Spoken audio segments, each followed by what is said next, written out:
Hi guys, आज हम देखने वाले 11th का एनसीईआरटी में से first chapter of psychology.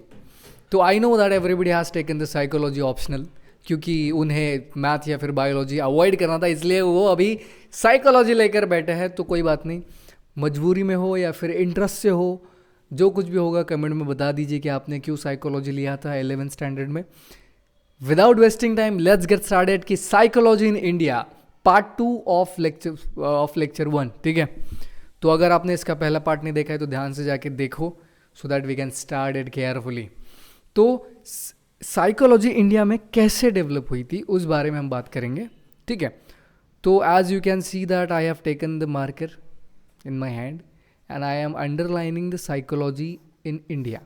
Okay, तो क्या क्या देखेंगे हम आज, ध्यान से देखो। पहले तो हम देखने वाले history of psychology in India, then की थियरीज एंड कॉन्सेप्ट्स, उसके बाद रिसर्च मेथड्स क्या थी वो हम इसमें देखने वाले नहीं, वो अगले पार्ट में देखेंगे, and applications of psychology in India. ध्यान से देखना, क्यों साइकोलॉजी हमें सीखनी थी। ऑप्शनल तो हमने सब्जेक्ट ले लिया, but why we should learn psychology, क्या स्कोप है इसमें। पहले तो हमें ह्यूमन के बिहेवियर को अंडरस्टैंड करना है। दूसरा, हेल्प हील अदर्स। देखो बहुत ज़्यादा लोग तकलीफ में हैं, उनकी तकलीफ कम करने के लिए हम साइकोलॉजिस्ट हैं। साइकेट्रिस्ट बनना चाहते हो, यू कैन बी। उसके लिए आपको नीट क्रैक करके एमबीबीएस कंप्लीट करने के बाद आप साइकेट्री में स्पेशलाइजेशन कर सकते हो। अदरवाइज आपको उससे भी बेटर तरीका लोगों को हेल्प करना है, उनको हील करना है मेंटली, तो you have only one option, that is psychology therapist, psychotherapist या फिर counsellor, which you can only become before MBBS, मतलब बिना एमबीबीएस के आप बन सकते हो। दूसरा है करियर अपॉर्चुनिटीज़ क्या क्या है, जैसे कि मैंने आपको कहा काउंसलर, साइकोलॉजिस्ट, साइकोथेरेपिस्ट, थेरेपिस्ट या फिर हीलर भी बन सकते हो, मेंटल हेल्थ कोच भी बन सकते हो, लाइफ कोच भी बन सकते हो। देर आर मल्टीपल ऑप्शंस, आपने ऑब्वियसली देखे होंगे बहुत सारे ऑनलाइन पे, heal yourself, meditation, life coach, therapist, ये सारी चीज़ें हमारे साइकोलॉजी फील्ड से ही आती है। बट उसके अलावा भी बहुत सारे जो बिना डिग्री के भी खुद का दुकान मान के बैठते हैं, बट काउंसलर हो, साइकोलॉजिस्ट हो, साइकोथेरेपिस्ट हो, थेरेपिस्ट हो, इनको लाइसेंस नहीं चाहिए, but you have to complete certain education, that is psychology, MA हो या फिर बीए हो, whatever you are having. Next, उसके डिटेल में आपको बाद में बताऊंगा। बट अगर देखने की इंडिया में साइकोलॉजी कैसे शुरू हुई थी, तो देखो, सबसे पहले तो मैंने पहले लेक्चर में ये कवर किया था कि वेस्टर्न में psychology was the part of philosophy, मतलब फिलोसॉफी का पार्ट था साइकोलॉजी, एक छोटा सा। बट हमारे विलियम वुंड साहब ने उसे अलग ब्रांच बनाई, सो थैंक्स टू देम कि उन्होंने एक अलग ब्रांच क्रिएट की। ठीक है, तो जैसे हमारी फिलोसॉफी से साइकोलॉजी एक छोटी सी ब्रांच स्टडी की छोटी सी जगह थी, वैसे ही अलग बनने के बाद वो एक सेपरेट होने के बाद एक कंप्लीटली रिसर्च साइंटिफिक सब्जेक्ट बन गया। और वही साइमल्टेनियसली इंडिया में क्या चल रहा था, इंडिया में चल रहा था स्पिरिचुअलिज्म, जहाँ पे हमारे इंडियन स्टडी करते थे इंडियन फिलोसॉफी। मतलब हमारे यू ऑलरेडी नो दैट कि India has a rich philosophical tradition focusing on human consciousness, मतलब हम ह्यूमन कॉन्शियसनेस पे ज़्यादा फोकस करते थे, देन खुद पे मतलब सेल्फ पे हम फोकस करते थे। Second one is mind body relation, मतलब हमारे माइंड का और बॉडी का जो कुछ भी रिलेशनशिप है दोनों के बीच में, कैसे कोऑर्डिनेशन मेंटेन करना है, वो सारी चीज़ें हमें एंशिएंट रूट मतलब हमारे इंडियन कल्चर में सिखाया जाता था। Then second one was mental function, जैसे कि कॉग्निशन फंक्शन हो, परसेप्शन हो या फिर रीजनिंग हो। बार बार ये वर्ड आपको सुनने को मिलेगा, सो ध्यान रखना इस वर्ड पे। तो ये सारी चीज़ें हमारे इंडिया में सिखाई जाती थी, जिसका मोड था हिंदुइज़्म, सूफीज़्म, बुद्धिज़्म या फिर मेडिटेशन। ये सारी चीज़ें हमारी फोकस करती थी इनर वर्ल्ड पे, जिसे हम स्पिरिचुअलाइजेशन भी कह सकते हैं और या फिर स्पिरिचुअल वर्ल्ड भी कह सकते हैं। तो ये एक फ़िलोसॉफी के तौर पे पढ़ा जाता था, जैसे वेस्टर्न में फ़िलोसॉफी ही पढ़ी जाती थी लाइफ साइंस में, वैसे हमारे इधर इनर वर्ल्ड स्पिरिचुअल वर्ल्ड के थ्रू हम साइकोलॉजी को एक्सप्लोर करते थे। But despite this deep roots, मतलब इतने डीप रूट होने के बावजूद भी हमारी modern psychology in India was initially dominated by western models.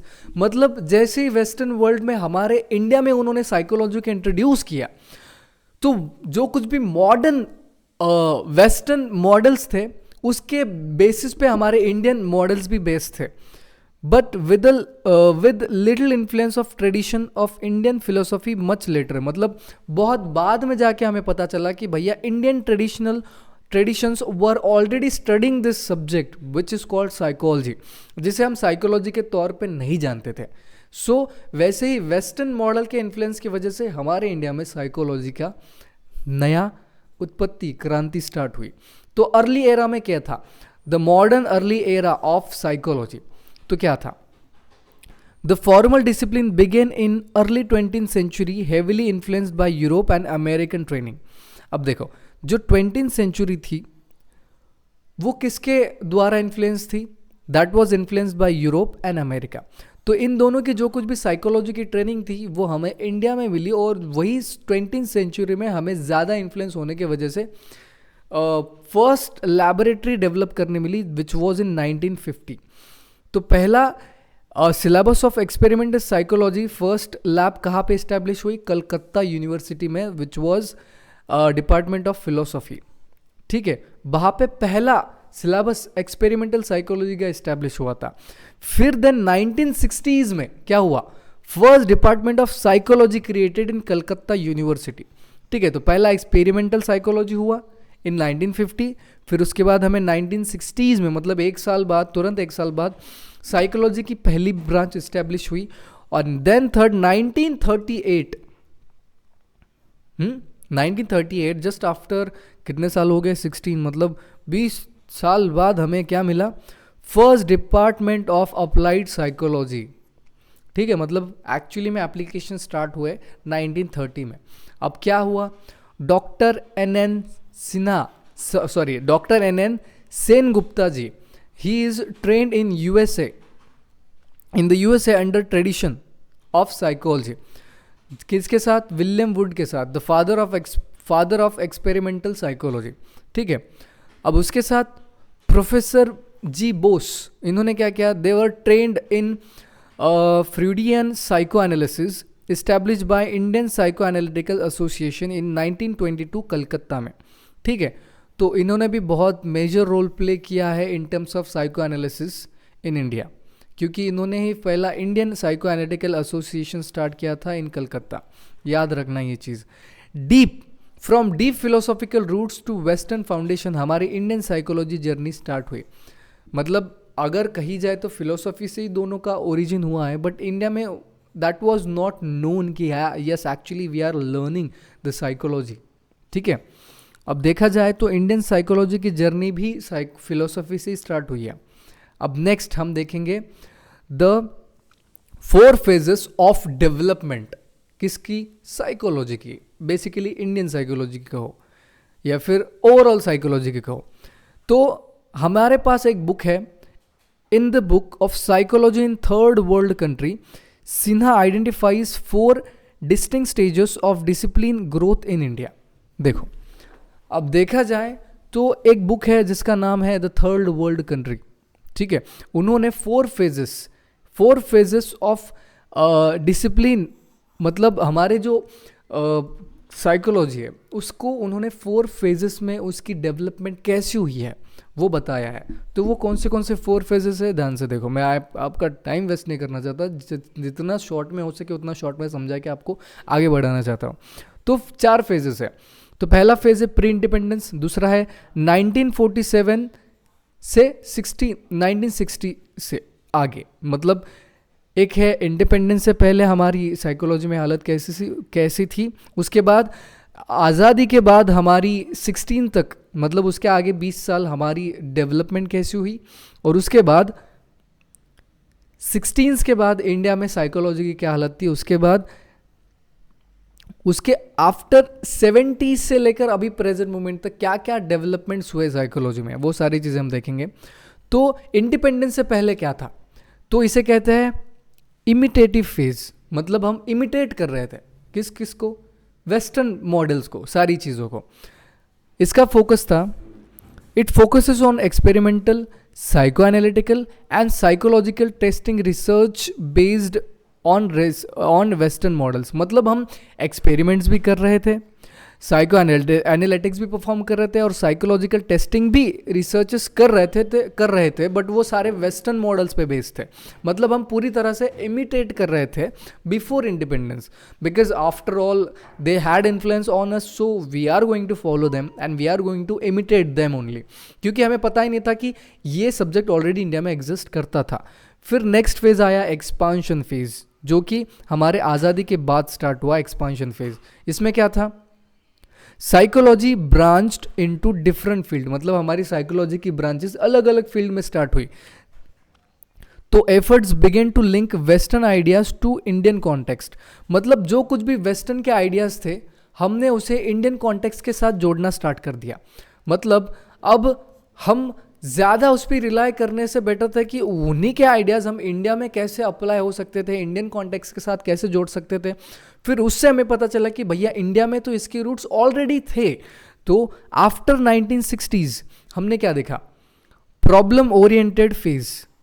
अब ये था प्रॉब्लम का फेज. क्या था इसमें problem, a shift towards social relevance.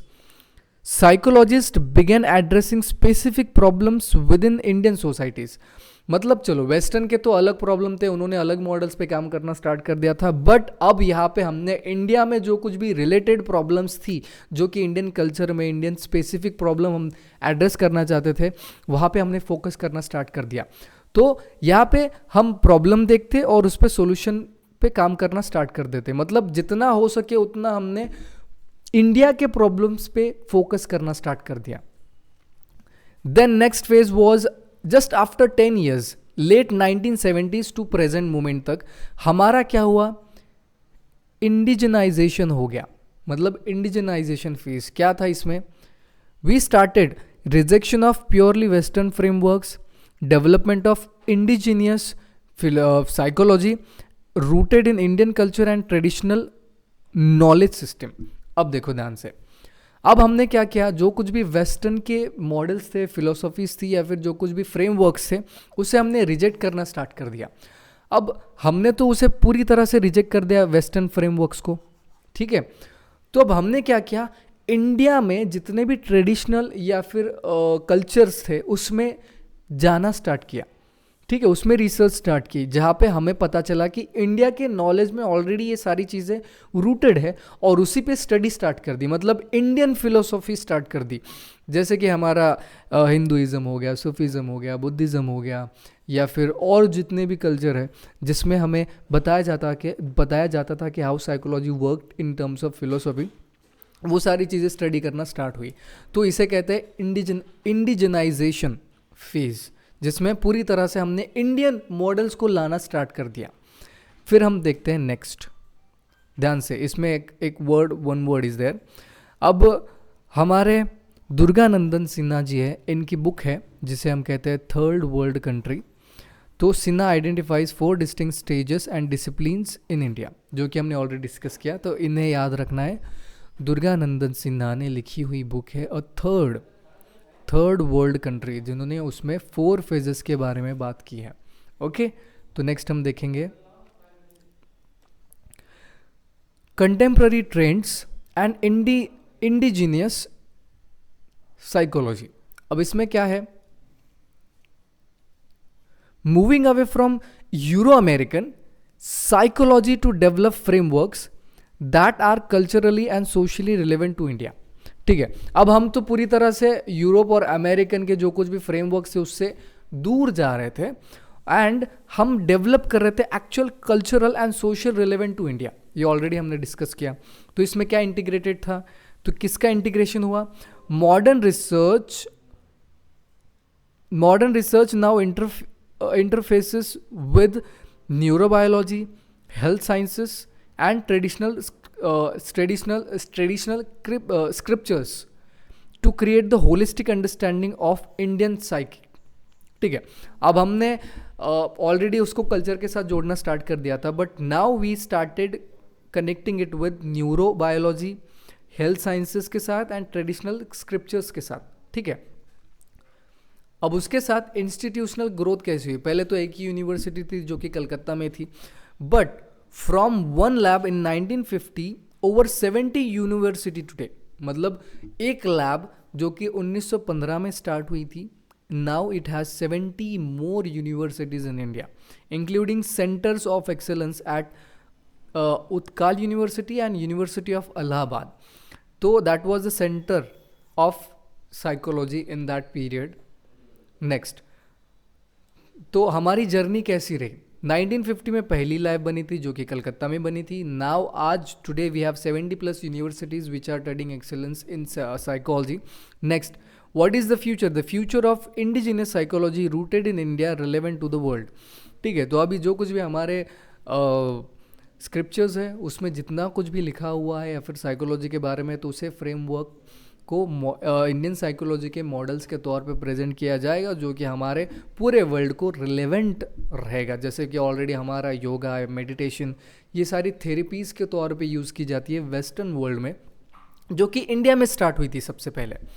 Next हम देखेंगे the psychology in India evolve blending tradition with science and identifying the innovations. मतलब अब पूरी तरह से उसे साइंस के साथ मिक्स करना स्टार्ट कर दिया. जितने भी हमारे इंडियन ट्रेडिशनल फ्रेमवर्क्स थे उसे साइंटिफिक स्टडी के साथ जोड़ना स्टार्ट कर दिया, जिस वजह से हमें इनोवेट करने में या फिर आइडेंटिफाई करने में हेल्प हुई. नेक्स्ट हम देखेंगे the modern applications, the modern professional applications. तो psychology moves from the labs to the field. मतलब अब लैब से वो ऑन द फील्ड आना स्टार्ट हुई. अब देखो कैसे, फील्ड मतलब कहाँ पे. Psychology in India has expanded beyond the lab into diverse field की areas of employment including clinical sectors, corporate sectors and specialised sectors. जैसे कि क्लिनिकल सेक्टर्स में अगर बात की जाए तो हमारे हॉस्पिटल्स है या फिर रिहैबिलिटेशन सेंटर्स है या फिर टेस्टिंग सेंटर्स है. नेक्स्ट, कॉर्पोरेट सेक्टर्स में ह्यूमन रिसोर्स मतलब HR, लोगों को हायर करने में अगर हमें उस इंसान को समझना है तो एक साइकोलॉजिस्ट लगेगा जो कि उन्हें बैठकर समझेगा. HR में ह्यूमन रिसोर्स मैनेजमेंट, जहाँ पे लोगों के मेंटल हेल्थ पे देखा जाएगा, एम्प्लॉयज़ की हेल्थ को देखा जाएगा, उनके हिसाब से शेड्यूल डिसाइड किया जाएगा या फिर किस इंसान को लेना बेटर रहेगा, कौन किसको कौन सी स्किल में हम इन्वॉल्व कर सकते हैं, वो सारी चीज़ों के लिए साइकोलॉजिस्ट को भी हायर कर सकते हैं. Next, advertisement and IT industry. अब एडवर्टीजमेंट में आप कहोगे एडवर्टीजमेंट में कैसे यूज़ करते हैं, तो सोशल साइकोलॉजी है, मार्केटिंग साइकोलॉजी है, ये सारी फील्ड में बहुत ज़्यादा काम आती है. दैट्स वाई ये एक्चुअल में फील्ड पे आना स्टार्ट हुई. देन हमारे स्पेशलाइज सेक्टर्स है जैसे कि स्पोर्ट्स डायरेक्टोरेट्स है, देन डेवलपमेंटल सेक्टर्स है जो कि NGOs काम करती है. नेक्स्ट, हमारे working with children and special needs, जो कि स्पेशल स्कूल्स होते हैं, बच्चे होते हैं, उन पे काम करना भी एक साइकोलॉजिस्ट का काम बनता है. ओके, तो दिस वॉज ऑल अबाउट कि how applications were involve in this. But अगर देखा जाए कि थ्रू आउट द जर्नी जो भी वेस्टर्न वर्ल्ड में थी और इंडियन वर्ल्ड में थी वो अलग अलग तरीके से थी. ऑलरेडी इंडिया में साइकोलॉजी वॉज प्रैक्टिस बट वो पता नहीं था कि yes we are learning psychology and we are already practising it. ठीक है, बट वेस्टर्न वर्ल्ड में कहा जाए तो वहाँ पे एक साइकोलॉजी का स्पेशल सब्जेक्ट था, स्पेशल ब्रांच थी जो कि फिलोसॉफी के अंडर थी, बट सेपरेटली विलियम वुंड जी ने उन्हें अलग सेपरेशन किया. तो दिस वॉज ऑल अबाउट, एक रिविजन के तौर पे भी आप इसको वीडियो को देख सकते हो. और रही बात अगले लेक्चर की, तो अगले सेशन में हम देखेंगे the evolution of psychology not only in India but in the entire world. अलग अलग थियरीज देखेंगे हम उसमें, जैसे कि स्ट्रक्चरलिज्म होगा, फंक्शनलिज्म हो गया, साइको एनालिसिस हो गया, ह्यूमनिस्टिक ग्रोथ हो गया, बिहेवियरिज्म हो गया, नेक्स्ट हमारा कॉग्निटिव थिंकिंग हो गया. ये सारी चीज़ें हम अगले लेक्चर में देखेंगे. उसके लिए stay tuned with mind station. यहाँ पे वीडियो आएगा, यहाँ पे वीडियो आएगा, दोनों को आप देख सकते हो. Stay tuned with us. Stop कर रहा हूँ, स्टॉप करते करते आप दोनों वीडियो को ध्यान देना बस. कहाँ गया, थैंक यू भाई. हो गया वीडियो, कैसा था? बड़बड़ी बोबडं तर बोलणारच ना माणूस आहे मला.